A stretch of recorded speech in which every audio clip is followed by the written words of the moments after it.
ಆಷಾಢ ಶುಕ್ರವಾರ ತಾಯಿ ಚಾಮುಂಡೇಶ್ವರಿಯ ಪೂಜೆ ದಿನ ಒಂದ್ ರೀತಿ ಸ್ಪೆಷಲ್ ಆದ್ರೆ ಇವತ್ತು ಆಷಾಢ ಶುಕ್ರವಾರದಂದು ಚಿನ್ನ ಪ್ರಿಯರಿಗೆ ಗುಡ್ ನ್ಯೂಸ್ ಕೂಡ ಸಿಕ್ಕಿದೆ. ಯಾಕಂತ ಹೇಳಿದ್ರೆ ಚಿನ್ನದ ಬೆಲೆಯಲ್ಲಿ ಬಹಳಷ್ಟು ಕಡಿಮೆಯಾಗಿರುವಂತದ್ದು. ಒಂದ್ ರೀತಿಯಾಗಿ ಅದ್ರಲ್ಲೂ ನಮ್ಮ ಮಹಿಳೆಯರಿಗೆ ಒಂದ್ ರೀತಿ ಬಹಳಷ್ಟು ಖುಷಿ ತರುವಂತ ವಿಚಾರ ಕೂಡ ಇದಾಗಿದೆ. ಯಾಕಂತ ಹೇಳಿದ್ರೆ ಚಿನ್ನ ಅಂತ ಹೇಳಿದ್ರೆ ಫಸ್ಟ್ ಬರದೆ ನಮಗೆ ಹೆಣ್ಮಕ್ಳು.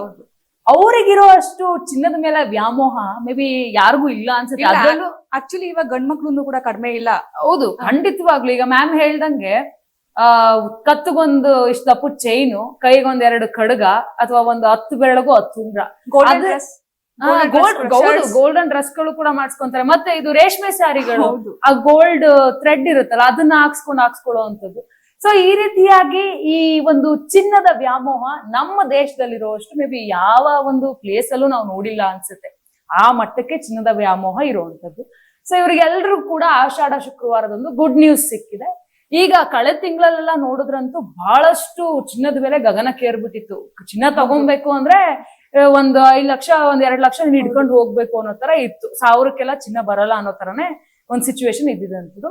ಬಟ್ ಆದ್ರೆ ಈಗ ಏನು ಆಷಾಢ ಸ್ಟಾರ್ಟ್ ಆಗಿದೆ, ಆಷಾಢ ಸ್ಟಾರ್ಟ್ ಆದಾಗ ಮದುವೆ ಕಮ್ಮಿ ಆಗುತ್ತೆ, ಸಮಾರಂಭಗಳು ಕಮ್ಮಿ ಆಗುತ್ತೆ, ಅಥವಾ ಇವಾಗ ಏನು ಡಾಲರ್ಸ್ ಬೆಲೆಯಲ್ಲಿ ವ್ಯತ್ಯಾಸ ಯಾವಾಗ ಆಗುತ್ತೋ ಅವಾಗ ಚಿನ್ನದ ಬೆಲೆ ಕಮ್ಮಿ ಆಗಿರುವಂತದ್ದು. ಸೊ ಹಾಗೆ ಈಗ ಕೂಡ ಆಗಿದೆ. ಈಗ ಸಂಗೀತ ಅವರೇ, ಈಗ ನಾವು ಮಾತನಾಡ್ತಾ ಇದ್ವಿ ಎಷ್ಟು ವ್ಯಾಮೋಹ ಇದೆ ಅನ್ನೋದನ್ನು ಕೂಡ. ನೀವು ನೋಡಿರುವಂತ ಆಗ ಚಿನ್ನದ ಬೆಲೆಗೂ ಈಗ ಬೆಲೆಗೂ ಎಷ್ಟು ಡಿಫ್ರೆನ್ಸ್ ಇದೆ? ಐ ಥಿಂಕ್ ನಾವು ಫಸ್ಟ್ ಹೇಳೋದಕ್ಕೆ ಇಷ್ಟಪಡೋದಂದ್ರೆ ನನ್ನ ಹೈಸ್ಕೂಲ್ ಟೈಮ್ ಅಲ್ಲಿ. ಹೌದು. ಸೊ ನನ್ನ ಹೈಸ್ಕೂಲ್ ಟೈಮ್ ಅಲ್ಲಿ ನನ್ನ ಅಪ್ಪ ನನ್ನ ಜೊತೆ ಓಲೆ ತಂದ್ಕೊಟ್ರು. ಸೊ ಅವಾಗ ಎಷ್ಟು ಗ್ರಾಮ್ಸ್ ಏನಂತ ನಾನು ಕ್ಯೂರಿಯಾಸಿಟಿನ ನನ್ನ ಅಪ್ಪಾಜಿನ ಕೇಳಿದೆ. ಅವ್ರ 530 ರೂಪಾಯಿ ಅಂದ್ರು. ನಾನು ಅವಾಗ ಕರ್ನಾಟಕ ಕೇಳಿದ್ದೆ, 530 ರೂಪಾಯಿ ಇದೆಯಾ? 530 ರೂಪಾಯಿ 1 ಗ್ರಾಮ್ಗೆ 1 ಗ್ರಾಮ್ 530 ರುಪೀಸ್ ಓನ್ಲಿ. ಅವಾಗ ನಾನು ಅದೇ ಜಾಸ್ತಿ ಅಂತ ಅನ್ಕೊಂಡಿದ್ದೆ. ಸೊ ಅದಾಗಿ 2005 ಅಥವಾ 6 ಐ ಥಿಂಕ್ ನಮ್ಮ ಅಪ್ಪ ನನಗೆ ಕೊಡ್ಸಿದ್ದು ಫಸ್ಟ್ ಓಲೆ. ಸೊ ತುಂಬಾ ಖುಷಿ ಮತ್ತೆ ಮೆಮೊರೇಬಲ್ ಮೂಮೆಂಟ್ ಅದು. ಸೊ ನೆಕ್ಸ್ಟ್ ಇನ್ನ 2020-21 ನನ್ನ ಮದರ್ಹುಡ್ ಟೈಮ್, ನನ್ನ ತಾಯ್ತನದ ಅವಧಿ ಶುರುವಾಗಿದ್ದ ಅವಾಗ. ಸೊ ನನ್ನ ಅಮ್ಮ ನನಗೆ ಒಂದ್ ಜೊತೆ ಬಳೆ ಮಾಡಿಸ್ಕೊಟ್ರು 20 ಗ್ರಾಮ್. ಸೊ ಅವಾಗ ನನ್ನನ್ನು ಕರ್ಕೊಂಡು ಹೋಗಿದ್ರು ತರೋದಕ್ಕೆ. ಅಂದ್ರೆ ನನ್ಗೂ ಖುಷಿ ಪರ್ಚೇಸಿಂಗ್ ಅದೆಲ್ಲ. ಅದಕ್ಕೆ ಹೇಳಿದ್ರು ಹೆಣ್ಮಕ್ಳಿಗೆ ಎಷ್ಟಿದ್ರು ಸಾಲಲ್ಲ. ಮನೇಲಿ ಅಥವಾ ಫಂಕ್ಷನ್ ಗಳು ಎಷ್ಟು ಹಾಕೊಂಡ್ ಹೋಗ್ತೀವಿ ಅಂದ್ರೆ ಕಡಿಮೆನೆ, ಇನ್ನ ಬೇಕು ಹಾಕೋಬೇಕು, ಚೆನ್ನಾಗ್ ಕಾಣ್ಬೇಕು ಎಲ್ರಿಗಿಂತ ಅಂತ ಇದೆ. ಸೊ ಅದು ನನ್ನ ಮದರ್ ಟೈಮ್ ಆದ್ರೂ ಕೂಡ ನಾನು ಹೋಗಿದ್ದೆ ಶಾಪಿಂಗ್ ಮಾಡೋದಕ್ಕೆ. ಅವಾಗ 20 ಗ್ರಾಮು ಜಸ್ಟ್ 1,05,000 ರೂಪಾಯಿ ಮುಗ್ದೋಗಿತ್ತು. With wasting charge, making charge ಎಲ್ಲ ಸೇರಿಸಿ 1,05,000 ರೂಪಾಯಿ ಇತ್ತು. ಸೊ 2021 2025 ಜಸ್ಟ್ 5 years ಈಗ ಡಬಲ್ ಆಗಿದೆ. ಸೊ ನಿಜವಾಗ್ಲೂ ಆಶ್ಚರ್ಯ ಇದು. ಅಂದ್ರೆ ಡೇ ಬೈ ಡೇ ನೋಡ್ತಾ ಇದ್ರೆ ಚಿನ್ನದ್ದು ಏರಿಕೆನೆ ಆಗ್ತಾ ಇದೆ. ಇವಾಗ ಅಂದ್ರೆ ಆಷಾಢ ಅಲ್ವಾ, ಸೊ ಇವಾಗ ಶುಭ ಸಮಾರಂಭಗಳು ಕೂಡ ಕಡಿಮೆ ಇರುತ್ತೆ. ಸೊ ಆಬ್ವಿಯಸ್ಲಿ ಕಡಿಮೆ ಆಗಿರುತ್ತೆ. ಅಂದ್ರೆ ಅಷ್ಟೊಂದು ಪ್ರಮಾಣದಲ್ಲಿ ಏನ್ ಕಡಿಮೆ ಆಗಿಲ್ಲ. 1 ಗ್ರಾಮ್ಗೆ ಒಂದು 80 ತರ 90+, 80 ಮತ್ತೆ 90+ ಅಷ್ಟೇ ಆಗಿರೋದು. ಬಟ್ ಆದ್ರೆ ಓಕೆ, ಅಷ್ಟು ಕಮ್ಮಿ ಆದ್ರೂ ಕಮ್ಮಿ ಆದಂಗೆ. ಅದಕ್ಕೆ ಎಲ್ಲ ಹೇಳುದು ಇಂಡಿಯನ್ ವುಮೆನ್ಸ್ ಮೈಂಡ್ಸ್ 10 ರೂಪಾಯಿ ಉಳಿಸಿದ್ರು 10 ರೂಪಾಯಿನ ಉಳಿಸ್ಕೊಂಡ್ ಇಟ್ಕೊಬೇಕು ಅನ್ನೋ ತರ ಇರತ್ತೆ. ಯಾವ ಕಾರಣಕ್ಕೆ ಸಂಗೀತ ಅವ್ರಂದ್ರೆ ಈಗ ಚಿನ್ನದ ಬೆಲೆ ಕಮ್ಮಿ ಆಗಿರೋದು ಮತ್ತು ಚಿನ್ನದ ಬೆಲೆ ಜಾಸ್ತಿ ಆಗೋದಕ್ಕೂ ಏನ್ ಕಾರಣಗಳಿರ್ಬೋದು ಅನ್ಸುತ್ತೆ? ಅಂದ್ರೆ ಮೇನ್ ಚಿನ್ನದ ಬೆಲೆ ಫ್ಲಕ್ಚುಯೇಷನ್ ಏನ್ ಆಗ್ತಾ ಇರೋದು ಅದಕ್ಕೆ ಕಾರಣ ಜಾಗತಿಕ ಮಾರುಕಟ್ಟೆಗಳಲ್ಲಿ ಏನ್ ವೇರಿಯೇಷನ್ ಆಗುತ್ತೆ. ಸೊ ಆ ಟೈಮ್ ಅಲ್ಲೊಂದು ನಮ್ಗೆ ದರಗಳಲ್ಲಿ ಏರಿಕೆ ಆಗುತ್ತೆ. ಮತ್ತೆ ಡಾಲರ್ ಇದ್ದು ರೂಪಾಯಿ ಮೌಲ್ಯ ಸದ್ಯಕ್ಕೆ 85.52 ಪೈಸೆ ಇದೆ. ಸೊ ಆ ತರ ಪ್ರತಿದಿನ ಹೇಗೆ ಡಾಲರ್ ಎದುರುಗಡೆ ರೂಪಾಯಿ ಮೌಲ್ಯ ಚೇಂಜ್ ಆಗ್ತಿರುತ್ತೆ, ಅದು ಒಂದು ಕಾರಣ ಆಗುತ್ತೆ. ಮತ್ತಿನ್ನ ಹಬ್ಬಗಳು ಜಾಸ್ತಿ ಆದಾಗೆ ಮತ್ ಮದ್ವೆ ಫಂಕ್ಷನ್ಸ್ ಏನ್ ಗೊತ್ತಾ, ಇವಾಗ 10 ಬೆರಳಿಗೆ 10 ಉಂಗುರ ಹಾಕೋತಾರೆ. ಸೊ ಕೆಜಿ ಗಟ್ಲೆ ಬಂಗಾರನ ಮೈ ಮೇಲೆ ಹಾಕೊಂತಾರೆ. ಅಷ್ಟು ಸಾಕಾಗಲ್ಲ. ಯಾಕಂದ್ರೆ ಅದು ಏನೋ ಒಂದು ಪ್ರೀಶಿಯಸ್ ಏನಂತ ಹೇಳ್ತೀವಿ ಅದಕ್ಕೆ, ಅಂದ್ರೆ ಒಂದು ಏನೋ ಹಾಕೊಂಡ ಖುಷಿ. ಅದಕ್ಕಿಂತ ಹೆಚ್ಚಾಗಿ ಶೋಕಿ ಜಾಸ್ತಿ ಆಗಿದೆ. ಖಂಡಿತ. ಹೌದು, ಇವಾಗ ನೋಡ್ತಿರ್ತೀವಲ್ಲ ಚಿನ್ನದ ಚೇರ್ ಮಾಡಿಸ್ಕೋತಾರೆ. ಹೌದು, ಚಿನ್ನದ ಚೇರ್, ಮಂಚಗಳು, ಅಲ್ಲಿ ಗೋಲ್ಡ್ ಪ್ಲೇಟೆಡ್ ಮಂಚಗಳು.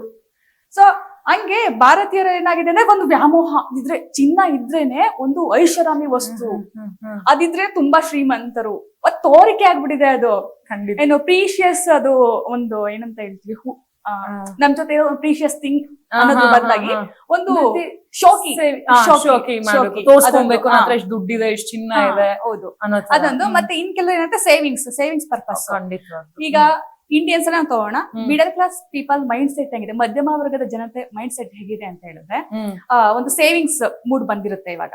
ಆ ಸೇವಿಂಗ್ಸ್ ಅಲ್ಲಿ ಇವಾಗ ನಾವ್ ಯಾವ್ದಕ್ಕೆ ದುಡ್ಡು ಹಾಕಿ ಲಾಸ್ ಆಗುತ್ತೆ, ಆಗಬಹುದು ಚಾನ್ಸಸ್ ಇರುತ್ತೆ. ಆದ್ರೆ ಚಿನ್ನಕ್ಕೆ ಹಾಕಿ ಲಾಸ್ ಆದಂತಹ ವಿಚಾರಗಳು ಇಲ್ಲಿವರೆಗೂ ನನ್ಗಂತೂ ಗೊತ್ತಿಲ್ಲ. ಖಂಡಿತವಾಗ್ಲು ಚಿನ್ನ ಇಟ್ಟಿದ್ರೆ ಮುಂದೆ ಎಂತಕ್ಕಾದ್ರೂ ಅದ್ರಲ್ಲೂ ಗೋಲ್ಡ್ ಬಿಸ್ಕೆಟ್ಸ್, ಗೋಲ್ಡ್ ಬಿಸ್ಕೆಟ್ ಇವಾಗಂತೂ ಟ್ರೆಂಡ್. ಅದು ಸೇವಿಂಗ್ಸ್ ನ ಒಂದು ಮೂಲ. ಈ ಬ್ಯಾಂಕ್ ಅಲ್ಲಿ ಇಟ್ರು ಸೇಫ್ ಆಗುತ್ತೋ ಇಲ್ವೋ, ಮತ್ತೆ ದುಡ್ಡು ಬರುತ್ತೋ ಇಲ್ವೋ ಗೊತ್ತಿಲ್ಲ. ಕೆಲವೊಂದು ಪ್ರೈವೇಟ್ ಬ್ಯಾಂಕ್ ಅಲ್ಲಿ ಇರ್ತಾರೆ, ವಂಚನೆ ಅದು ಇದು ಅಂತ ನಾವು ನೋಡ್ತಾನೆ ಇರ್ತೀವಿ. ಆದ್ರೆ ಗೋಲ್ಡ್ ಬಿಸ್ಕೆಟ್ ಒಂದ್ಸಲ ತಗೊಂಡ್ರೆ ಅದ್ರ ಮೌಲ್ಯ ಜಾಸ್ತಿ ಆಗ್ತಾ ಹೋಗುತ್ತೋ ಹೊರತಾಗಿ ಯಾವತ್ತಿಗೂ ಕಡಿಮೆ ಆಗಲ್ಲ. ಖಂಡಿತ. ಸೊ ಅದೊಂದು ಪರ್ಪಸ್. ಸೊ ಹೀಗೆ ಹೇಳ್ತಾ ಹೋದ್ರೆ ಸಾಕಷ್ಟು ಕಾರಣಗಳಿರುತ್ತೆ ಚಿನ್ನದ ಬೆಲೆ ಜಾಸ್ತಿ ಆಗೋದಕ್ಕೆ. ಯಾಕಂದ್ರೆ ಡಿಮ್ಯಾಂಡ್ ಜಾಸ್ತಿ ಆದಾಗೆ ಅದಕ್ಕೆ ಪ್ರೈಸ್ ಕೂಡ ಜಾಸ್ತಿ ಆಗ್ತಾ ಹೋಗ್ತಾ ಇರುತ್ತೆ.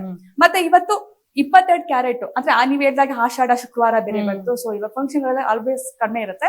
ಸೊ ಅಂದ್ರೆ ಆದ್ರೂ ಉತ್ತರ ಭಾರತದಲ್ಲಿ ಮತ್ತೆ ಕೆಲವೊಂದು ಕ್ಯಾಸ್ಟಸ್ ಅದು ಇದು ಅಂತ ಅವ್ರಿಗೆ ಆಷಾಢ ಅದೆಲ್ಲ ಲೆಕ್ಕಕ್ಕಾಗಲ್ಲ. ಬಟ್ ಹಿಂದೂಗಳಂತ ಬಂದ್ರೆ ಆಷಾಢ ಮೇನ್ ಥಿಂಗ್. ಸೊ ಅದು ಒಂದು ಕಾರಣ ಇರುತ್ತೆ, ಅದು ಒಂದು ಕಾರಣ. ಸೊ ಇವತ್ತು 22 ಕ್ಯಾರೆಟ್ ಚಿನ್ನನ ನಾವು ನೋಡೋದಾದ್ರೆ ನಿನ್ನೆ 1 ಗ್ರಾಮ್ ಚಿನ್ನದ ಬೆಲೆ 9,070 ರೂಪಾಯಿ ಇತ್ತು. ಇವತ್ತು 1 ಗ್ರಾಮ್ಗೆ 8,985 ರೂಪಾಯಿ ಆಗಿದೆ. ಅಲ್ಲಿಗೆ 85 ರೂಪಾಯಿ ಕಡಿಮೆ ಆಗಿದೆ. ಇದು ಬಿಗ್ ಅಮೌಂಟ್ ಅಲ್ಲ, ಬಟ್ ಆದ್ರೂ ಚಿನ್ನದ ಬೆಲೆ 1 ರೂಪಾಯಿ ಕಮ್ಮಿ ಆದ್ರೂ ನಮಗೆ ಕಮ್ಮಿ ಆಯ್ತಲ್ಲಪ್ಪ ಅನ್ನೋ ಒಂದು ಯಾರು ಉಳಿತಾಯದ ಮೈಂಡ್ ಸೆಟ್ ಇರು. ಸ್ವಲ್ಪ ಜಿಪ್ಪಂಡ್ತನ ಅನ್ನೋದೇನು ಇದಲ್ಲ. ಈಗ ನೀವ್ ಅಂದ್ರೆ ಈಗ ಚಿನ್ನನ ಹಾಕೊಂಡು ಶೋಕಿ ಮಾಡಕ್ ಕೆಲವ್ರು ತಗೊಂಡ್ರೆ, ಈಗ ಯಾವ್ದಾದ್ರು ಸುಮ್ನೆ ತಗೊಂಡು ಅಥವಾ ಬೇರೆದಕ್ಕೆ ವೇಸ್ಟ್ ಆಗ್ಬಿಡುತ್ತೆ ವಸ್ತುಗಳಿಗೆ. ಬಟ್ಟೆ ತಗೊಂತೀವಿ, ಎಷ್ಟು ದಿನ ಹಾಕೊಂತೀವಿ. 85 ರುಪೀಸ್ ಅಂದ್ರೆ ಓಕೆ, ಅಮೌಂಟ್ ಸಮಾಧಾನ. ಓಕೆ, 1 ಗ್ರಾಮ್ಸ್ 85 ರುಪೀಸ್ ಕಡಿಮೆ ಆಯ್ತಾ. ಯಾಕಂದ್ರೆ ಹೋಟೆಲ್ ಊಟಕ್ಕೆ ಹೋಗ್ತೀವಿ ಅಂದ್ರೆ ನಿಮ್ಗೆ 85 ರುಪೀಸ್ ಅಲ್ಲಿ ಒಂದ್ ಮಿನಿ ಮೀಲ್ ಸಿಗುತ್ತೆ. ಖಂಡಿತ ಅಲ್ವಾ. ಮಕ್ಳು ಏನ್ ಹತ್ತಾಗ ಆ ಬಾಪ ಚಾಕ್ಲೇಟ್ ಅದು ಇದು ಕೊಡ್ತಿದ್ರು. 85 ರುಪೀಸ್ ಅಲ್ಲಿ ಆರಾಮಾಗಿ ಒಂದು ಖುಷಿ ಪಡಿಸ್ಕೊಂಡ್ ಕರ್ಕೊಂಡು ಒಂದ್ ಪೆನ್, ಒಂದು ಬುಕ್ಸ್, ನೋಟ್ ಬುಕ್ ತಗೊಂತೀವಿ ಅಂದ್ರೆ ಕೂಡ 85 ರುಪೀಸ್ ವರ್ಕೌಟ್ ಆಗುತ್ತೆ. ಸೊ ಆತರ ಉಳಿತಾಯ ಅಂದಾಗ ಓಕೆ, ಆಬ್ವಿಯಸ್ಲಿ ನಾವು ನೀವಾದ್ರೂ ಕೂಡ ಮಾಡೇ ಮತ್ತೆ 85 ರುಪೀಸ್ ಉಳಿಯುತ್ತೆ, 100 ರುಪೀಸ್ ಉಳಿಯುತ್ತೆ. ನಮ್ ಮೈಂಡ್ ಸೆಟ್, ನಮ್ ಸ್ಯಾಲ್ರಿಗೆ, ನಮ್ ಮೈಂಡ್ ಸೆಟ್ಗೆ ಓಕೆ 100 ರುಪೀಸ್ ಆದ್ರೂ ಓಕೆ ಸೇವಿಂಗ್ಸ್ ಬಿಗ್ ಅಮೌಂಟ್. ಅದೇ ತುಂಬಾ ಶ್ರೀಮಂತರಿಗೆ, ತುಂಬಾ ಆರ್ಥಿಕವಾಗಿ ಚೆನ್ನಾಗಿರೋರಿಗೆ ಏನ್ ಅನಿಸ್ತಾ ಇರ್ಬೋದು. ಬಟ್ ನಮ್ಗೆ ಸೇವಿಂಗ್ಸ್ ಖುಷಿನೇ ಆಗುತ್ತೆ. ಮತ್ತೆ 10 ಗ್ರಾಮ್ ತಗೊಳ್ಳೋದಾದ್ರೆ 10 ಗ್ರಾಮ್ಗೆ ನಿನ್ನೆ 90,700 ರೂಪಾಯಿ ಇತ್ತು. ಇವತ್ತು 10 ಗ್ರಾಮ್ಗೆ 89,850 ರೂಪಾಯಿ ಇದೆ. ಅಂದ್ರೆ 850 ರೂಪಾಯಿ ಕಡಿಮೆ ಆಗಿದೆ. ಮತ್ತೆ ಇನ್ 100 ಗ್ರಾಮ್ ನೋಡೋಣ. 100 ಗ್ರಾಮ್ ಆದ್ರೆ 9,07,000 ರೂಪಾಯಿ ಇತ್ತು ನಿನ್ನೆ, ಆಯ್ತಾ. ಇವತ್ತು 8,98,500 ರೂಪಾಯಿ ಆಗಿದೆ. ಅಲ್ಲಿಗೆ 8,500 ರೂಪಾಯಿ ಇಳಿಕೆ ಆದಂಗ ಆಗಿದೆ. ಮತ್ತೆ ಇನ್ನ 24 ಕ್ಯಾರೆಟ್ ತುಂಬಾ ಜನ, ನಾವೆಲ್ಲ ಮಿಡಲ್ ಕ್ಲಾಸ್ ಪೀಪಲ್ಸ್, ನಾವೆಲ್ಲ ಮಧ್ಯಮ ವರ್ಗದವರಿಗೆ ಮತ್ತೆ 22 ಕ್ಯಾರೆಟ್ ಸಾಕು.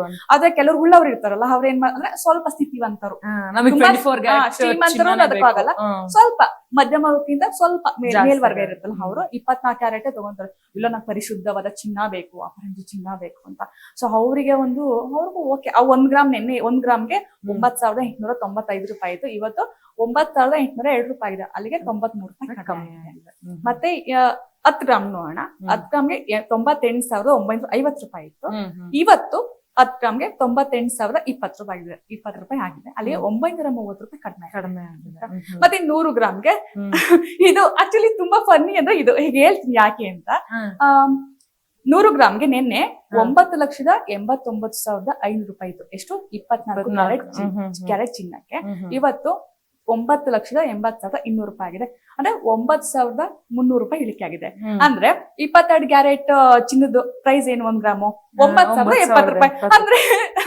ಅಂದ್ರೆ ತುಂಬಾ ಕಾಮಿಡಿ ಅನ್ಸುತ್ತೆ ಅದು. 100 ಗ್ರಾಮ್ಗೆ 100 ಗ್ರಾಮ್ ನಾವು ಚಿನ್ನ 24 ಕ್ಯಾರೆಟ್ ತಗೊಂಡ್ರೆ 22 ಕ್ಯಾರೆಟ್ ಅಲ್ಲಿ 1 ಗ್ರಾಮ್ ಏನ್ ತಗೋತೀವಿ ಆ ದುಡ್ಡು ಅಲ್ಲಿ ಕಡಿಮೆ ಆಗುತ್ತೆ. ಆ ತರ ಆಗಿದೆ. ಎಸ್, ಹಂಗಾದ್ರೆ ಇಷ್ಟು ಕಮ್ಮಿಗಳು ಆಗ್ತಾ ಇರೋ. ಮತ್ತೆ ಇನ್ನೊಂದು ಇನ್ಸಿಡೆಂಟ್ ಅಂತ ಹೇಳ್ಬೇಕು. ಈಗ ಕೆಲ ದಿನಗಳ ಹಿಂದೆ ಚಿನ್ನದ ಆಮದು ಸುಂಕ ಅಂತ ಮಾಡ್ತಾರೆ, ಸೆಂಟ್ರಲ್ ಗವರ್ಮೆಂಟ್ ಅದ್ ನಿರ್ಧಾರ ಮಾಡ್ತಾರೆ. ಅದು 15% ಇತ್ತು. ಅದನ್ನ ಮೇ ತಿಂಗಳಲ್ಲಿ 6% ಇಳಿಕೆ ಮಾಡಿದ್ದಾರೆ. ಸೊ ಅದು ಒಂದು ಚಿನ್ನದ ಕಾರಣ. ಯಾಕಂದ್ರೆ ನಾವು ತಗೊಳ್ಳುವಾಗ ಏನ್ ಪ್ರೈಸ್ ಇರುತ್ತೆ ಅದು ಏನ್ ತೆರಿಗೆ ಎಲ್ಲ ಹಾಕ್ತಾರೆ, ಅದು ಜಾಸ್ತಿ ಮಾಡಿದಷ್ಟು ನಮಗೆ ಬರ್ಡನ್ ಆಗುತ್ತೆ. ಅವಾಗ ಆಟೋಮೆಟಿಕ್ಲಿ ಈಗ ವ್ಯಾಪಾರಿಗಳು ಯಾರು ಅವ್ರ ಮೇಲೆ ಹಾಕೊಳ್ಳಲ್ಲ, ಎಲ್ಲಾನು ಗ್ರಾಹಕರ ಮೇಲೆ. ಯಾವುದೇ ಉದ್ಯಮ ತಗೊಳ್ಳಿ, ಯಾರೇ ವ್ಯಾಪಾರಿಗಳು ತಗೊಳ್ಳಿ, ಏನೇ ಬರ್ಡನ್ ಆಗ್ಲಿ ಅದು ₹1 ಜಾಸ್ತಿ ಆಗೋದನ್ನ ಗ್ರಾಹಕರ ಮೇಲೆ ಹಾಕ್ತಾರ ಹೊರತಾಗಿ ತಾವು ತಗೊಳಲ್ಲ. ಸೊ ಹಂಗೆ ಅದು ಟ್ರಾನ್ಸ್ಫರ್ ಆಗುತ್ತೆ. ಇವಾಗ ಏನಾಗಿದೆ ಅಲ್ಲಿ ಸೆಂಟ್ರಲ್ ಗೌರ್ಮೆಂಟ್ ಕಡಿಮೆ ಮಾಡಿದೆಯಲ್ಲ ಇಂಡಿಯನ್ ಗೌರ್ಮೆಂಟ್. ಸೊ ಹಂಗಾಗಿ 6% ಆಮದು ಸುಂಕ ಇಳಿಕೆ ಆಗಿದೆ, ಚಿನ್ನದ ಬೆಲೆನೂ ಕೂಡ ಇಳಿಕೆ ಆಗಿದೆ. ಅದು ಒಂದ್ ಮೇನ್ ರೀಸನ್ ಇರ್ಬೋದು. ಬಹಳಷ್ಟು ರೀಸನ್ ಗಳ ಮೇಲೆ ಈಗ ಚಿನ್ನದ ಬೆಲೆ ಕಮ್ಮಿ ಆಗಿದೆ. ಇನ್ನೊಂದು ಸಂಗೀತ, ಇವಾಗ ನಮ್ಗೆ ಗೊತ್ತಿರೋಂಗೆ ಚಿನ್ನ ಕೊಂಡ್ಕೊಳಕ್ ಹೋದ್ರೆ ನಾವು ಚಿನ್ನಕ್ಕೆ ಕೊಡೋಷ್ಟು ದುಡ್ಡು ಬೇರೆ, ಬಟ್ ಆದ್ರೆ ಈ ವೇಸ್ಟೇಜು ಅಥವಾ ಅದಕ್ಕೆ ಮೇಕಿಂಗ್ ಚಾರ್ಜಸ್ ಅಂತ ತಗೊಂತಾರಲ್ಲ, ಅದ್ರಿಂದನೂ ಕೂಡ ಗ್ರಾಹಕರಿಗೆ ಬರೆ ಬೀಳ್ತಿದೆ ಅನ್ಸಲ್ವಾ? ಯಾಕಂತಂದ್ರೆ ನಾವು ಚಿನ್ನದ ಅಂಗಡಿಗೆ ಹೋದ್ರೆ ಕಿತ್ತಾಡ್ತಿರ್ತಾರೆ, ಯಾಕಿಷ್ಟು ವೇಸ್ಟಿಂಗ್ ಚಾರ್ಜ್ ಆಗ್ತಿದ್ರಾ, ಯಾಕಿಷ್ಟು ಮೇಕಿಂಗ್ ಚಾರ್ಜ್ ಆಗ್ತೀರಾ ಅಂತ. ಅದು ಎಲ್ಲೋ ಒಂದ್ ಕಡೆ ಎಫೆಕ್ಟ್ ಆಗ್ತಿದ್ಯಾ ಅಂದ್ರೆ ಯೂಶಲಿ ಅದು ಯಾವಾಗ್ಲೂ ಇದ್ದಿದೆ, ಅದು ಜಗಳ ಏನಂತ ಹೇಳ್ತೀವಿ, ಎವರ್ ಗ್ರೀನ್ ಅಂತ ಹೇಳ್ತೀವಲ್ಲ, ಹಂಗೆ ಚಿನ್ನದ ಅಂಗಡಿಗಳಿಗೆ ಹೋಗ್ಬಿಟ್ರೆ ವೇಸ್ಟೇಜ್ ಮೇಕಿಂಗ್ ಚಾರ್ಜ್ ಅದೆಲ್ಲ. ಅಂದ್ರೆ ನಾನ್ ಗಮನಿಸ್ದಾಗ ಇನ್ನೊಂದು ಒಂದೊಂದು ಶಾಪ್ ಗಳಿಗೆ ಹೋದಾಗೆ ಚಿನ್ನದ ಮೇಕಿಂಗ್ ಚಾರ್ಜ್ ಆಗ್ಲಿ ಇದಾಗ್ಲಿ ಅಂದ್ರೆ ವೇಸ್ಟೇಜ್ ಚಾರ್ಜ್ ಆಗ್ಲಿ ವೇರಿಯೇಷನ್ ಇರುತ್ತೆ. ಹೌದು, ಅವರಿಗೆ ಹೇಗೆ ಲಾಭಕ್ಕೆ ತಕ್ಕನಾಗಿ ಮತ್ತೆ ಗ್ರಾಹಕರನ್ನ ಒಂಚೂರು ಕಡಿಮೆ ಮಾಡ್ಕೊಂಡು ಗ್ರಾಹಕರನ್ನ ಸೆಳಿಬೇಕು. ಸೊ ಆ ಕಾರಣಕ್ಕೆ ಒಂದೊಂದು ನಾವ್ ನೋಡ್ತಾ ಇರ್ತೀವಿ ಸಾಮಾನ್ಯವಾಗಿ ತಗೊಳಕ್ ಹೋದಾಗ, ಆತರ ವೇರಿಯೇಷನ್ ಮಾಡ್ಕೊಂಡು ಗ್ರಾಹಕರನ್ನ ಸೆಳಿತಾ ಇರ್ತಾರೆ. ಅದು ಒಂದು ಏನು ವ್ಯಾಪಾರದ ಟ್ರಿಕ್ಸ್ ಅದು. ಹೌದು, ಅದನ್ನ ಅವರಿಗೂ ಲಾಭ ಆಗುತ್ತೆ. ಇನ್ನು ನಾವು ಅವಾಗ್ಲೇ ಮಾತನಾಡ್ತಾ ಇದ್ವಿ, ಅಂದ್ರೆ ಮಹಿಳೆಯರು ಎಷ್ಟು ಚಿನ್ನಕ್ಕೆ ಆಸೆ ಪಡ್ತಾರೋ ಗಂಡಸರು ಕೂಡ ಈಗ ಹಂಗೆ ಆಗ್ತಿದ್ರು. ಯಾಕಂದ್ರೆ ನಮ್ಗೆ ಗೊತ್ತಿರೋಂಗೆ ಈ ಬಿಗ್ ಬಾಸ್ ಖ್ಯಾತಿಯ ಗೋಲ್ಡ್ ಸುರೇಶ್ ಅವರು ಮೈ ಮೇಲೆ ಚಿನ್ನ ಹಾಕೋ ನೋಡಿದ್ರು ಬರೀ ಅವ್ರದೇನೆ ಆ ತುಂಗ್ರ ಒಂದೆರಡು. ಆಕ್ಚುಲಿ ಅವ್ರು ನೋಡಿ ನನ್ಗೆ ನೆನಪಿದೆ, ಆ ಸೀಸನ್ ನೋಡಿದ್ವಿ ಖಾಸಗಿ ವಾಹಿನಿಯಲ್ಲಿ ಬಂದಿತ್ತು. ಅವ್ರ ಸುದೀಪ್ ಆಶ್ಚರ್ಯ. ಹೌದು, ಅವ್ರನ್ನೇ ಬಾಡಿಗಾರ್ಡ್ ಅವ್ರು ನೋಡ್ಬಿಟ್ರೆ ನಮ್ಗೆ ಆಶ್ಚರ್ಯ ಆಗಿ ನಮ್ ನಗು, ಸುದೀಪ್ ಎಕ್ಸ್ಪ್ರೆಷನ್ ನೋಡಿ ನಮ್ಗೆ ನಗು ಬರ್ತಾ ಇತ್ತು. ಅವರೇ ಒಂಥರ ಶಾಕ್ ಆದ್ರು. ನೋಡಿ ನಾನ್ ಇಷ್ಟು ಅಂದ್ರೆ ಹೀರೋ ಎಷ್ಟು ಬೇರೆ ಬೇರೆ ಭಾಷೆಗಳೆಲ್ಲ ನಡ್ಸಿದಾರೆ ಸುದೀಪ್ ಅಲ್ವಾ, ಕಿಚ. ಬಟ್ ಅವ್ರ ಹಿಂದೆನೆ ಯಾರು ಇಲ್ಲ. ಸೊ ಗೋಲ್ಡ್ ಸುರೇಶ್ ಅದ್ ಕೈಗೂ ಅದ್ ತುಂಬ್ರ ಎಷ್ಟೇ ಅದು ಲೆಕ್ಕ ನನ್ಗೆ ಈಗ್ಲೇ ಶಾಕ್ ಆಗುತ್ತೆ. ಒಂದ್ ಕಡೆ ಖುಷಿ, ಎಕ್ಸೈಟ್ಮೆಂಟ್ ಅಂತ ಹೇಳ್ತೀವಲ್ಲ, ಅಷ್ಟು ಜುವೆಲ್ಸ್ ಅವ್ರ ಮೇಲಿತ್ತು. ಹೌದು, ಮತ್ತೆ ರೀಲ್ಸ್ ಮಾಡೋರು ಕೆಲವರು ನೋಡಿರ್ಬೋದು, ಅಂದ್ರೆ ದಪ್ಪು ಚೈನ್ ಗಳ ಹಾಕೋದು, ಈ ನಾಯಿಗೂನು ಬೇಕಾದ ಚಿನ್ನದ ಸರ ಹಾಕ್ಸ್ತಾ ಇದಾರೆ. ಇದೆ ಅನ್ಸುತ್ತೆ, ಬಟ್ ನನಗೂ ಗೊತ್ತಾಗಿಲ್ಲ. ಒಟ್ಟಲ್ಲಿ ಇದೆ ರೀಲ್ಸ್ ಗಳಲ್ಲೆಲ್ಲ ಅದನ್ನ ಡೈಲಿ ನೋಡ್ತಾ. ಹಾಸಿಗೆ ಮಂಚಗಳನ್ನ ನಾವು ಕಾಟ್ಗಳನ್ನ ಚಿನ್ನದ ಗೋಲ್ಡ್ ಪ್ಲೇಟೆಡ್ ಮಾಡಿಸ್ಕೋತಾರೆ, ನಾವ್ ಯೋಚನೆ ಮಾಡ್ಬೇಕು. ಮತ್ತೆ ಇತ್ತೀಚೆಗೆ ನಾನು ಎಲ್ಲೋ ಓದಿದ್ನಪ್ಪ, ಚಿನ್ನದ್ದು ವಾಶ್ರೂಮ್ ಇದೆ, ಇದು ಗೊತ್ತಿರಲಿಲ್ಲ. ರಿಯಲಿ ಇದೆ, ನಾನು ಎಲ್ಲೋ ಓದಿದ್ನಪ್ಪ, ಬಟ್ ಇದೆ ನಾನು ನೋಡಿದ್ವಿ, ಬಟ್ ನೆನಪಾಗ್ತಿಲ್ಲ ಅದ್ರ ಹಿಂದಿ ಸಂಗತಿ ಏನು ಅಂತ. ಬಟ್ ಚಿನ್ನದ್ದು ಚಪ್ಲಿನೂ ಮಾಡಿಸ್ಕೊಂಡು ಅದೆಲ್ಲ ಹಳೇದಾಗ್ಬಿಟ್ಟಿದೆ ಅನ್ಸುತ್ತೆ. ಈ ಚಿನ್ನದ ಸೀರೆ ಮತ್ತೆ ಈ ಕಾಲ್ಗೆ ಏನ್ ಹಾಕೋತೀವಿ, ಕಾಲಲ್ಲಿ ಕುತ್ಕೋತೀವಲ್ಲ ಅದನ್ನ ಹಾಕೊಳಕ್ಕೆ. ಈಗ ಮ್ಯಾಟ್ ಎಲ್ಲ ನಾವ್ ಈ ಚಳಿಗಾಲ ಶುರುವಾದ ಮ್ಯಾಟ್ ಹೆಂಗ್ ಹಾಕೋತೀವಿ, ಆ ತರ ಉಳ್ಳವ್ರು ಏನ್ ಮಾಡ್ತಾರಂದ್ರೆ ಚಿನ್ನದು ಏನೋ ಏನ್ ಹೇಳ್ತೀವಿ ಅದಕ್ಕೆ, ಕುರ್ಚಿ ಮಾಡಿಸ್ಕೋತಾರೆ ಚಿನ್ನದ್ದು. ಖಂಡಿತ, ಹೌದು. ಕರ್ನಾಟಕದಲ್ಲೇ ಸಾಕಷ್ಟು ಉದಾಹರಣೆ ಇದೆ. ಇದು ಚಿನ್ನ ಬಿಟ್ರು ಇವಾಗ ಕೆಲವರು ಅಂದ್ರೆ ಈಗ ನಾವು ಚಿನ್ನದ ಬಗ್ಗೆ ಮಾತನಾಡ್ತಾ ಇದ್ವಿ, ಕೆಲವರಿಗೆ ಚಿನ್ನದ ವ್ಯಾಮೋಹ ಜಾಸ್ತಿ ಇರುತ್ತೆ. ಬಟ್ ಇನ್ ಕೆಲವ್ರು ಏನ್ ಮಾಡ್ತಾರೆ ಅಂದ್ರೆ ಈ ಚಿನ್ನ ಎಲ್ಲ ಇಷ್ಟಪಡದೆ ಈಗೆಲ್ಲ ಆರ್ಟಿಫಿಷಿಯಲ್ ಜುವೆಲ್ಸ್ ಗಳನ್ನ ಕೂಡ ಹಾಕೊಂತ ಇದ್ದಾರೆ. ನಾವು ಕೂಡ ನೋಡಿದೀವಿ ಮದ್ವೆ ಅಥವಾ ಬೇರೆ ಸಮಾರಂಭಗಳಲ್ಲಿ. ಖಂಡಿತವಾಗ್ಲು ಹೌದು. ಸೊ ಚಿನ್ನದ ಬೆಲೆ ಕೊಡೋರು ಇರ್ತಾರೆ, ಹಿಂಗೆ ಇರ್ತಾರೆ. ಚಿನ್ನಗಳನ್ನ ಅವ್ರು ಹಾಕೊಂಡಿಲ್ಲ ಅಂದ್ರೆ ಸೇವಿಂಗ್ಸ್ ಅಂತ ಪಕ್ಕ ಎತ್ತಿಕ್ಕೆ. ಮತ್ತೆ ಇನ್ನೊಂದೇನು ಗೊತ್ತಾ, ನಾನ್ ಗಮನಿಸಿದಾಗ ಮ್ಯಾಟ್ ಫಿನಿಶಿಂಗ್ ಅದು ಬೇಕಾದ್ರೆ ನಾರ್ಮಲ್ ಚಿನ್ನ ಏನ್ ಶೈನಿಂಗ್ ಇರುತ್ತೆ ಆ ತರ ಚಿನ್ನನ ನೀವು ಗುರುತಿಸಬಹುದು. ಆರ್ಟಿಫಿಷಿಯಲ್ ಯಾವ್ದು ಮತ್ತೆ ಒರಿಜಿನಲ್ ಯಾವ್ದು ಆರ್ಟಿಫಿಷಿಯಲ್ ಗುರುತಿಸಬಹುದು. ಆದ್ರೆ ಮ್ಯಾಟ್ ಫಿನಿಶ್ ಅಲ್ಲಿ ನೀವು ಗೋಲ್ಡ್ ಪರ್ಚೇಸ್ ಮಾಡಿದ್ರೆ ಆರ್ಟಿಫಿಷಿಯಲ್ ಗೋಲ್ಡ್ಗೂ ವ್ಯತ್ಯಾಸನೇ ಗೊತ್ತಾಗಲ್ಲ. ಖಂಡಿತ ತಲೆ ಮೇಲೆ ಹೊಡೆದಂಗ್ ಇರುತ್ತೆ. ಮತ್ತೆ ಅದು ಆ ಫಿನಿಶಿಂಗ್ ಅದು ಹೇಗ್ ಕೊಟ್ಟಿರ್ತಾರೆ ಅಂದ್ರೆ ನಿಜವಾಗ್ಲೂ ಗುರ್ತಿಡೋದಕ್ಕೆ ಆಗಲ್ಲ, ಅಷ್ಟು ಚೆನ್ನಾಗಿ ಇರುತ್ತೆ. ಈಗ ಏನ್ ಗೊತ್ತಾ, ದುಡ್ಡಿರೋ ಎಲ್ಲ ತಗೊಂತಾರೆ. ಈಗ ಏನೋ ಸ್ವಲ್ಪ ಒಂದು ಅವ್ರ ಲೈಫಿಗೆ ಆಗೋಷ್ಟು ಸ್ಯಾಲ್ರಿ ಬರ್ತಾ ಇರುತ್ತೆ, ಅದ್ರಲ್ಲೇ ಮನೆ ಮೇಂಟೈನ್ ಮಾಡ್ಬೇಕು. ಸೊ ಮಕ್ಳಿದ್ರೆ ಮಕ್ಳ ಫೀಸ್ ಕಟ್ಬೇಕು, ಮತ್ ಪರ್ಸನಲ್ ಅಗತ್ಯತೆಗಳಿರುತ್ತೆ, ಮತ್ ಅದು ಇದು ಮನೆಗ್ ತಗೊಂತೀವಲ್ಲ, ಸೊ ಅದಕ್ ಬೇಕಾಗುತ್ತೆ. ಅದ್ ಬಿಟ್ಟು ಅದ್ರೆಲ್ಲ ಉಳಿಸಿ ಫಂಕ್ಷನ್ ಎಲ್ಲ ಹೋಗ್ಬೇಕಲ್ಲ. ಸೊ ಅದಕ್ಕೆ ಇಲ್ಲಿ ಹೇಳಿಲ್ವ ನಾನು ಎಷ್ಟೆಷ್ಟು ರೈಟ್ ಇದೆ ಅಂತ, ಅದು ದುಬಾರಿ ಬೆಲೆ ತಗೊಳಕ್ ಆಗಲ್ಲ. ಅವಾಗ ಏನ್ ಮಾಡ್ತೀವಿ, ಆಬ್ವಿಯಸ್ಲಿ ನಾವು ಆರ್ಟಿಫಿಷಿಯಲ್ ಅದ್ರಲ್ಲೂ 1 ಗ್ರಾಮ್ ಗೋಲ್ಡ್ ಪ್ಲೇಟೆಡ್ ಅಂತ ಹೇಳ್ತೀವಲ್ಲ, ಸೊ ಆ ತರದ್ದು ತಗೊಂತೀವಿ. ಯಾಕಂದ್ರೆ ಸ್ವಲ್ಪ ಲಾಂಗ್ ಟರ್ಮ್ ಬಾಳಿಕೆ ನೋಡಿ, ಅದ್ರಲ್ಲೂ ಕೂಡ ನಾವು ಉಳಿತಾಯ ಏನಾದ್ರು ಮಾಡಿ ಲಾಂಗ್ ಟರ್ಮ್ ಬರಬೇಕು, ತಗೊಂಡಿ ವಸ್ತು ದೀರ್ಘಕಾಲ ಬಾಳಿಕೆ ಬರ್ಬೇಕು ಅನ್ನೋ ಮೈಂಡ್ ಸೆಟ್ ಇರುತ್ತಲ್ಲ. ಸೊ 1 ಗ್ರಾಮ್ ಗೋಲ್ಡ್ ಹೋಗ್ತೀವಿ. ಸೊ ಅಂದ್ರೆ ಎಷ್ಟು ಕೋಟಿ ಜನಗಳಲ್ಲಿ ಲಕ್ಷಾಂತರ ಜನ ತಗೊಂಡು ಸಾಕು, ಆ ಬಿಸಿನೆಸ್ ಕೂಡ ಸೂಪರ್ ಹಿಟ್ ಆಗುತ್ತೆ ಅಲ್ವಾ. ಖಂಡಿತವಾಗ್ಲೂ ಹೌದು. ಸೊ ಹಿಂಗೆ ಎರಡರ ಮೇಲೂ ವ್ಯಾಮೋಹ ಇದೆ. ಹೌದು. ನೀವು ಕೂಡ ನೋಡಿ ಆಷಾಢ ಶುಕ್ರವಾರ ಚಿನ್ನದ ರೇಟ್ ಕಮ್ಮಿ ಆಗಿದೆ. ಈಗ ತಾನೇ ಸಂಗೀತ ಅವರು ಕೂಡ ಹೇಳಿದ್ರು ಎಷ್ಟೆಷ್ಟು ಕಮ್ಮಿ ಆಗಿದೆ ಅಂತ. ನೀವೆಲ್ಲರಿಗೂ ನಾವು ಮಾಹಿತಿ ಕೊಟ್ಟಿದೀವಿ ಅನ್ಕೊಂತೀವಿ. ಸುಮ್ನೆ ಯಾಕೆ ಕುತ್ಕೊಂತೀರಾ, ಹೆಣ್ಮಕ್ಳಿಗೆ ಗೊತ್ತು ನಮಗೆ ಈಗ ಹೋಗ್ಬಿಟ್ಟು ಚಿನ್ನ ಪರ್ಚೇಸ್ ಮಾಡಕ್ ಸ್ಟಾರ್ಟ್ ಮಾಡ್ತೀರಾ ಅಂತ. ನೀವು ಯಾರ್ಯಾರು ಇದೀರಾ ಹೋಗಿ ಚಿನ್ನವನ್ನ ಪರ್ಚೇಸ್ ಮಾಡಿ, ಬಟ್ ಆದ್ರೆ ಹುಷಾರು, ಯಾಕಂದ್ರೆ ಆಚೆ ಹಾಕೊಂಡು ಹೋಗ್ಬಿಟ್ಟು ಕಳ್ಳ ಗಿಳ ಅದು ಒಂದು ಬಹಳಷ್ಟು ಪ್ರಕರಣಗಳು ಜಾಸ್ತಿ ಕೂಡ ಆಗಿದೆ. ಹೌದು, ಎಷ್ಟೊಂದು ಜನ ಪ್ರಾಣವನ್ನ ಮತ್ತೆ ಕಳ್ಕೊಂಡಿದ್ದಾರೆ. ಇನ್ನೊಂದು ಏನ್ ಗೊತ್ತಾ, ಈಗ ಬೆಂಗಳೂರು ಅಂತ ಸಿಟಿಗಳಲ್ಲಿ ಏನಾಗಿದೆ, ಬೆಳಿಗ್ಗೆ ಎದ್ದು ಮನೆ ಮುಂದೆ ಕಸ ಗುಡ್ಸಕ್ ಹೋಗುವಾಗ ಅಥವಾ ಏನೋ ತರಕಾರಿಗಳು ತರಕ್ ಹೋದಾಗ, ಹಣ್ಣುಗಳು ತರಕ್ ಹೋದಾಗ ಎಷ್ಟೋ ಜನ ಚಿನ್ನ ಚೈನ ಹಿಟ್ಟಿತ್ತು. ಹೌದು, ಖಂಡಿತ. ಯಾಕಂದ್ರೆ ಅಷ್ಟು ಕಳ್ಳರ ಕಾಟ. ನಿಮ್ಗೆ ಹಳ್ಳಿ ಸೈಡ್ ಅವ್ರೆ ಅಷ್ಟು ಭಯ ಇರಲ್ಲ. ನೀವ್ ಯಾವ ಬೇಕು ಮಧ್ಯರಾತ್ರಿ ಬೇಕಿದ್ರೆ ಜೋಸ್ ಹಾಕೊಂಡಿರ್ತಾರೆ, ಅವರೇ ತೋಟಕ್ಕೆ ನೀರ್ ಬಿಡ್ಬೇಕು. ಹಾಗೆ ಹೆಣ್ಮಕ್ಳು ಕೂಡ ಗದ್ದೆಯಲ್ಲಿ ಕೆಲಸ ಮಾಡ್ತಾರೆ, ತೋಟದಲ್ಲಿ ಕೆಲಸ ಮಾಡ್ತಾರೆ. ಸೊ ಅಲ್ಲಿ ಗೊತ್ತಲ್ಲ ನಿಮ್ಗೆ, ನೀರ್ ಬಿಡ್ಬೇಕಂದ್ರೆ ಒಂದು ಲೈನ್ ಅಂತ ಬರುತ್ತೆ, ಅದ್ ಬರ್ಬೇಕು. ಅದ್ ಬಂದಾಗ ಅದ್ ಮಿಡ್ ನೈಟ್ ಅಲ್ಲೂ ಕೊಡ್ತಾರೆ ಒಂದೊಂದ್ಸಲ, ಬಾವಿ ಸೈಡ್ ಲೈನ್ ಅಂತ ಹೇಳ್ತಾರೆ. ಆ ಬಂದಾಗ ಏನಾಗುತ್ತೆ ಅಂದ್ರೆ ಆ ಟೈಮಲ್ಲೂ ಹೆಣ್ಮಕ್ಳು ಹೋಗೋದ್ ಬಿಡೋದು ನಾನು ನೋಡಿದ್ದೀನಿ. ನಾನು ಹಳ್ಳಿ ಬೇಸಿಂದಾನೇ ಬಂದಿರೋದು. ಸೊ ನೋಡಿ ನೀನು ಹೋಗೋದು. ನಾವಾಗ ಏನ್ ಚಿನ್ನಪ್ಪನ ಬೇಕಾಗಿಲ್ಲ, ಜಸ್ಟ್ ಹಾಕೋತಾರೆ, ಏನೋ ನಮ್ಮ ಹತ್ರನು ಚಿನ್ನ ಇದೆಯಲ್ಲ ಹಾಕೋತಾರೆ ಹೋಗ್ತಾರೆ. ಬಟ್ ಆದ್ರೆ ಸಿಟಿ ಕಡೆ ಹಾಗಲ್ಲ. ಬೆಳಿಗ್ಗೆ ಎದ್ದು ಮಠ ಮಧ್ಯಾಹ್ನ ದಿನ ತಗೊಂಡ್ ಬರಕ್ ಹೋಗ್ಬೇಕಂದ್ರೆ ಚಿನ್ನನ ಒಂದು ವೇಲ್ಗಳಲ್ಲಿ ಕವರ್ ಮಾಡ್ಕೋಬೇಕು. ಖಂಡಿತ ನೋಡಿ ನಾವ್ ಹೆಂಗ್ ಚಿಕ್ಕದ್ ಹಾಕಿದೀವಲ್ಲ. ಸೊ ಯಾಕಂದ್ರೆ ಒಂದು ಭಯ ಅನ್ನೋದು ಒಂದು ಕಾರಣ. ತುಂಬಾ ದೊಡ್ಡದು ವೇರ್ ಮಾಡಕ್ಕಾಗಲ್ಲ ಅನ್ನೋದೊಂದು ಮೈಂಡ್ ಸೆಟ್ ಬಂದಿದೆ. ಅಷ್ಟು ದೊಡ್ಡದು ಹಾಕೊಂಡು ಹೆಂಗ್ ಆಫೀಸ್ ಹೋಗೋದಪ್ಪ ಬೇಡ ಅಂತ ಚಿಕ್ಕ ತಗೊಂಡ್ವಿ. ಮತ್ತೆ ಇನ್ನೊಂದಂದ್ರೆ ಯಾಕೆ ಬೇಕು, ಬೆಂಗಳೂರಲ್ಲಿ ಸೇಫ್ಟಿ ಸೈಡ್ ಇರ್ಬೇಕು. ಯಾರ ಕಿತ್ಕೊಂಡೋದ್ರೆ ಮತ್ತೆ ಅದನ್ನ ಮತ್ತೆ ಚಿನ್ನ ಮತ್ತೆ ಕೊಡ್ಕೋಬೇಕು. ಪೊಲೀಸ್ ಸ್ಟೇಷನ್ ಹೋಗ್ತೀವ, ರಿಕವರಿ ಆಗೋದಕ್ಕೆ ಎಷ್ಟು ಬೇಕು, ಸಿಗ್ಬಹುದು ಸಿಗ್ದೇನು ಇರ್ಬೋದು. ಸೊ ಹಾಗಾಗಿ ನಾವೇನ್ ಮಾಡ್ತೀವಿ, ಈ ತರ ಚಿಕ್ಕ ನೋಡಿ ನಾವು ಹಾಕಿದೀವಿ, ನೀವು ಹಾಕಿದಿರಲ್ಲ, ಈ ತರ ಚಿಕ್ಕದು ಯಾವ ಆಲ್ಮೋಸ್ಟ್ ನಾನ್ ನೋಡ್ದಂಗೆ ಒಂದು 50% ಗಿಂತ ಮೇಲೆ ಹೆಣ್ಮಕ್ಳುಗಳು ಇತ್ತೀಚೆಗೆ ಚಿಕ್ಕ ಓಲೆಗಳನ್ನ ಇಷ್ಟಪಡ್ತಾರೆ. ಒಂದ್ ಚಿಕ್ಕ ಚೈನ್, ಒಂದ್ ಚಿಕ್ಕ ಬ್ರೇಸ್ಲೆಟ್, ಅಷ್ಟೇ ಅದೇ ತರ ಲೈಕ್ ಮಾಡೋದು. ಇವಾಗ ಎಷ್ಟೇ ಇದ್ರು ಕೂಡ ಇವಾಗ ಅದೇ ತರ ಮೆಸೇಜ್ ಬಂದಿದೆ. ಸೊ ನಾನು ಹೇಳಿ ಬಿಟ್ಟಿದ್ದೆ, ತರಕಾರಿಗಳು ತರಕ್ ಹೋದಾಗ ಚಿನ್ನ ಹಾಕೋದಿಲ್ಲ, ಯಾಕಂದ್ರೆ ಕಳ್ದು ಕಾಟ.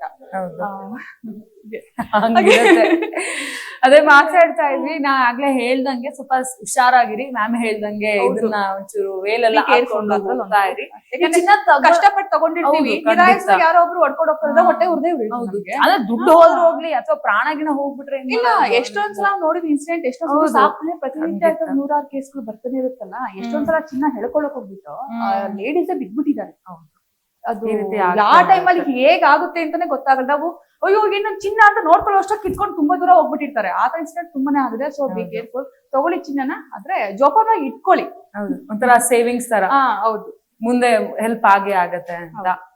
ಸೊ ಇವಾಗ ಚಿನ್ನದ ಮಾಹಿತಿಯನ್ನ ಕೊಟ್ಟಿದೀವಿ. ಇದೇ ತರ ಮತ್ತಷ್ಟು ಮಾಹಿತಿಯನ್ನ ಕೊಡ್ತಾ ಇರ್ತೀವಿ. ನಾನ್ ರಂಜಿತಾ, ನನ್ ಜೊತೆ ಸಂಗೀತ.